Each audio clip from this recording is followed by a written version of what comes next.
I'm going to be really honest with you. I know you're scared right now. I know any time a violent or senseless crime happens somewhere in the world, you see the words Islamic or Muslims in the headline. I know it sounds like Islam is the problem, but we have to ask ourselves, is Islam really the root cause of all these fears? Is Islam actually to blame for what's going on in the world? Well, let's figure it out together.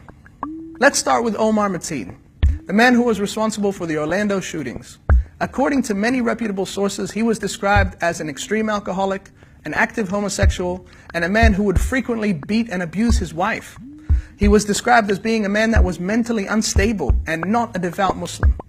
Clearly, this man led a life that could hardly be called Islamic by anyone. So should we blame Islam and the teachings of Islam for being the motivation for his crime? And let's look at Muhammad Boulel, who drove a truck through a sea of innocent people in France, killing over 80 people. He was also an alcoholic and a frequent drug user. His father said about him that he doesn't pray and doesn't fast and has no connection with any of these things. French police also said that he was known for his petty crimes. In fact, the very first person to be run down in Nice was a Muslim. You can see the victims of the attack wearing hijab and wearing Islamic clothing. Muslims lost family, friends, and loved ones in these attacks.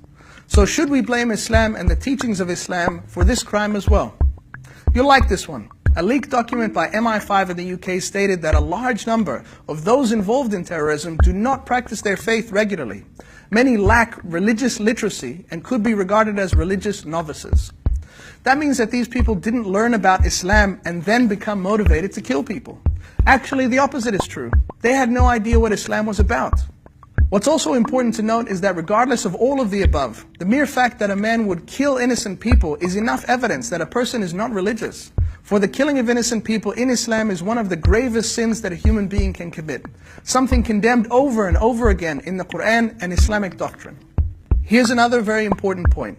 Whatever we call them, terrorists or extremists or murderers, they have killed hundreds of Muslims, thousands of Muslims. Let's not forget the attacks that have taken place in Iraq, in Turkey, in Syria, and maybe most critically, at the mosque of the Prophet Muhammad, peace be upon him, in Medina, in Saudi Arabia, just meters from where he's buried. So can we still say that these people are Muslims who are following teachings of Islam when they bomb a mosque? Compare those lives to the lives of Abdul Sattar Idhi, who helped the needy for 60 years and ran the world's largest ambulance service. Or Muhammad Ali, who refused to go to war because he didn't want to kill innocent people.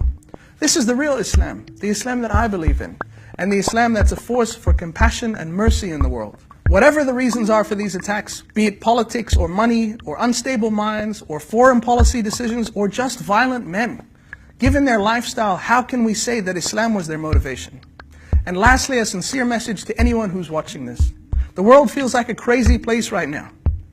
If you want to know about Islam, go and find out. Go to your local mosque, have a conversation, chat to a Muslim co-worker. This is an opportunity for all of us globally to come together and face the things that threaten all of us. It's not Islam that you need to be afraid of.